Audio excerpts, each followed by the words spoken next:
Margaret, ನನ್ನ ಹೆಸರು ದಿವ್ಯಾ. ಈ ನಿರ್ಧಾರ ತಗೊಳ್ಳೋ ಮುಂಚೆ ನನ್ನ ನೆನಪಾಗ್ಲಿಲ್ವಾ? ನಿನಗ್ ನನ್ ನೆನ್ಪಾಗ್ಲಿಲ್ವಾ? ಸತ್ತಿದೀನಾ ಬದುಕಿದೀನಾ ಅಂತ ನೋಡಕ್ ಬಂದ್ಯಾ ಅಥವಾ ಇನ್ವಿಟೇಷನ್ ಕಾರ್ಡ್ ಕೊಟ್ಟು ಹೋಗಕ್ ಬಂದ್ಯಾ? ಮಾರ್ಗಿ, ಇಷ್ಟ ದಿನ ನಾವ್ ಮಾತಾಡಿಲ್ಲ ಅಂದ್ರೂ ನನ್ಗೆ ನಿನ್ ಮೇಲೆ ಸ್ವಲ್ಪನೂ ಪ್ರೀತಿ ಕಡಿಮೆ ಆಗಿಲ್ಲ. ಒಂದೊಂದು ನಿಮಿಷನೂ ನೀನಿಲ್ದೆ ಒದ್ದಾಡಿದೀನಿ. ನೀನು ಹಾಗೆ ಇದೆಯಾ ಅನ್ಕೊಂಡು ನಾನ್ ತಪ್ಪು ಮಾಡ್ಬಿಟ್ಟೆ.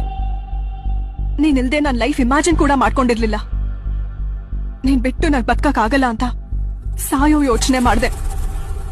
ಆದ್ರೆ ಆಮೇಲೆ ಅನ್ಸ್ತು, ನೀನೇ ನಾನ್ ಬಿಟ್ಟು ಬದುಕ್ತೀಯ ಅಂದ್ಮೇಲೆ ನಾನ್ ಸಾಯೋದ್ರಲ್ಲಿ ಯಾವ ಅರ್ಥನೂ ಇಲ್ಲ.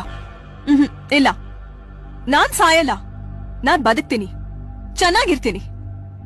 ಮಾರ್ಗಿ, ನನ್ ಪರಿಸ್ಥಿತಿ ಏನು ಸ್ವಲ್ಪ ಅರ್ಥ ಮಾಡಿ. ನನ್ನ ಮುಟ್ಬೇಡ, ಅಸಹ್ಯ ಆಗತ್ತೆ.